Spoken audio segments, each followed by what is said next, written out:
Hello po. Magandang araw po sa inyong lahat. Ito po muli si Madam Chair at muli samahan niyo po ako sa ating Madam Chair channel. Let's go!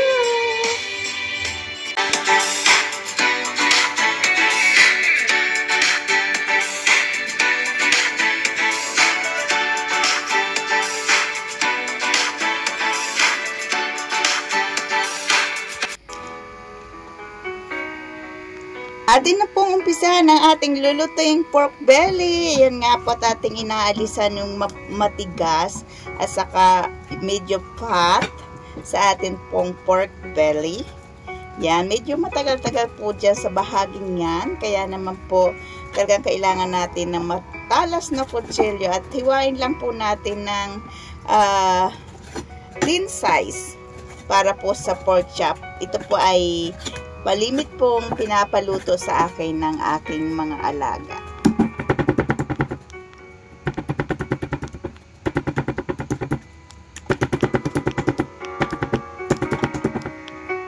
Atin lang pong yung papatpatin po ng gilid ng kutsilyo para po malambot siya at saka manipis. Ayan po, lahat po yan ay gagawin natin ng ganyan para po mag-flatten siya at maging soft po siya pag niluto siya, hindi may matigas.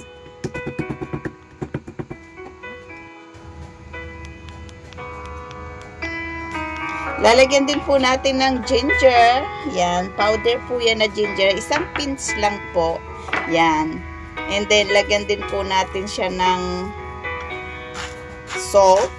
Yan, ika-crush lang natin yung salt siya.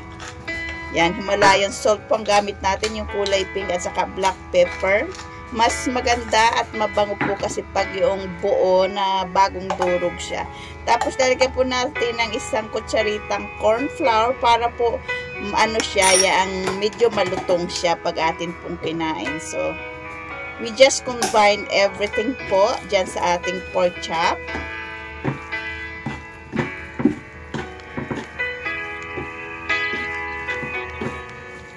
Then, haluin lang po natin. Gustuhan ang ating ibinabahagi ngayon. Pag-comment down below po kung saan dapat po kayo naroroon at kung ano po ang inyong trabaho. Ito po mula ng inyong Madam Chair. Comment down below na po.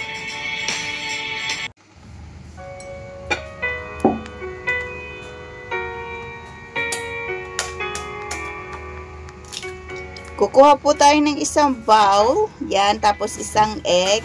Bali, lang po natin, i-whisk lang po natin yung isang egg hanggang thoroughly whisk po siya. Yan, para makombine po yung egg white at egg yolk. Then, ilalagay po natin yung ating pork chop. Yan, tapos atin po siyang hahaluin together with the egg mixture para po mag-combine po siya sa ating pork. Haluin lang po natin ng haluin hanggang makita po natin na fully combine na po yung egg at saka yung yung pork chops.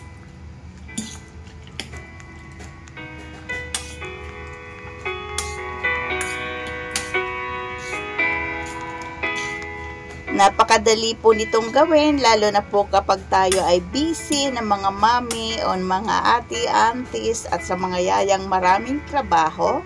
So, madali lang po siya. Ngayon naman po, tayo ay kukuha ng isang plato at lalagyan po natin ng breadcrumbs. Ang ginamit po natin breadcrumbs ay yung Japanese breadcrumbs. Mas malutong po kasi at malasa po siya kapag yan ang ginamit po natin yung Japanese breadcrumbs. So, maglagay lang po tayo, katamtaman lang para hindi masayang. And then, kumuha po tayo ng 1/4 ng butter, 75 grams na butter.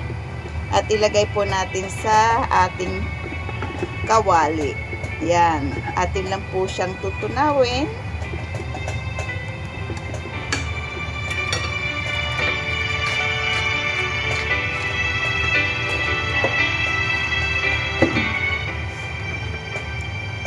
Medyo mild lang po ang medium lang po ang ating apoy dyan. Kasi pag masyadong malakas po, madaling masunog ang butter natin. So, yan na po ang ating pork mixture. Yan. I-dip na po natin siya sa ating breadcrumbs.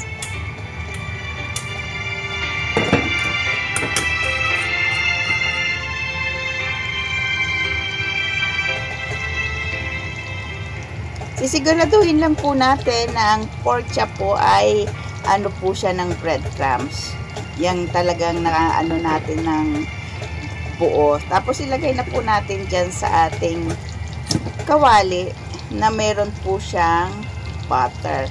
Bakit po butter ang ginagamit natin? Kasi mas malinamnam po siya kapag butter po ang ating ginagamit.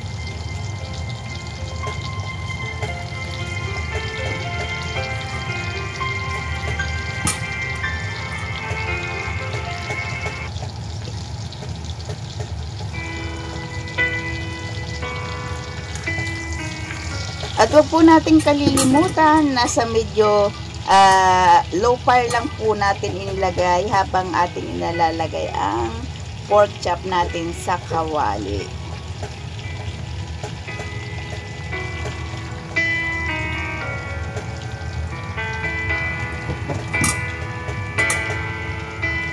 Gawin po natin ito hanggang mapuno po yung ating kawali na paglulutuan ng ating pork chop. Katulad po niya. Mga 3 minutes both side by side po ng pork chop ang ating pagluto nito para po hindi siya matigas. Kasi pag na-overcook po natin ang pork, may tendency po siya na tumigas.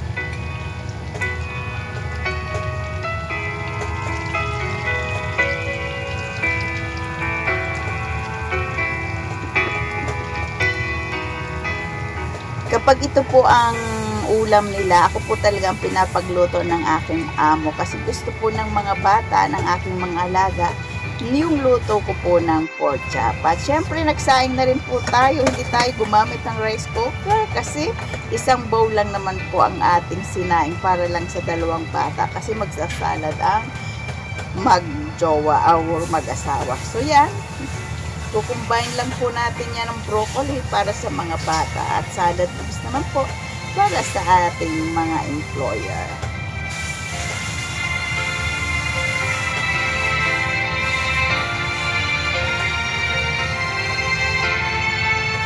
Bakit pa nagtagal si Madam Chair doon? Kasi kumuha siya ng broccoli. Yan.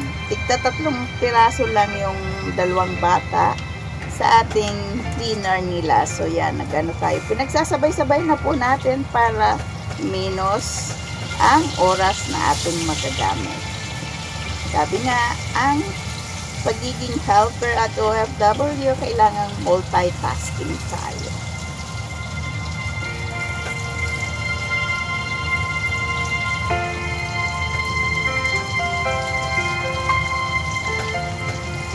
Tapos yan, pag golden brown na po yung yung ating pork, baliktarin na po natin para yung kabila naman po ang ating gagawin.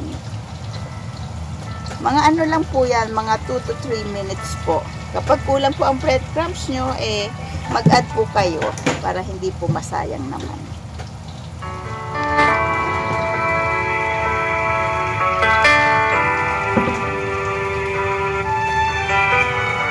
At syempre habang inaantay po natin yung mga niluluto natin, syempre naglilinis-linis din po tayo dyan.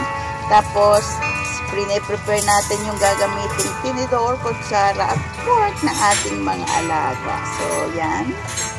Ganyan po tayo habang nag-aantay na maluto ang ating mga niluluto. Yung pwede pong pagsabayin natin gawin, gawin na po natin yan. Diba? Pilipinong-Pilipino. Kapag hindi na dumikit sa kamay nyo ang kanin, ibig sabihin po yun ay luto na.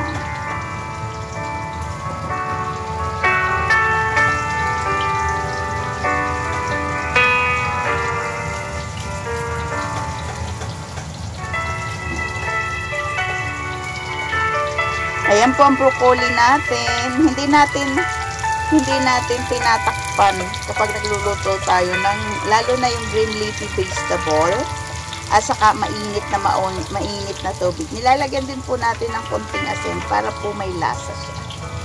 Yan. So, ayan ang ating stove at talaga namang puno ang tatlo niya. Pinagsasabay-sabay natin.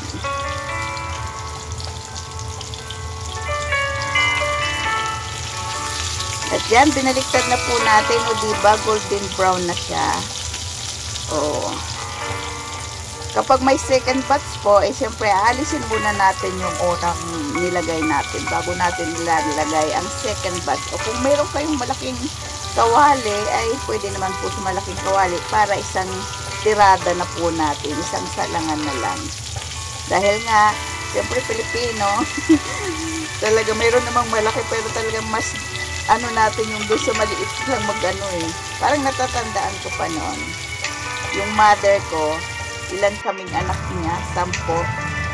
Parang ganyan lang ang kaldero na lagi niyang nilulutuan. Pero alam nyo, nagkakasya siya.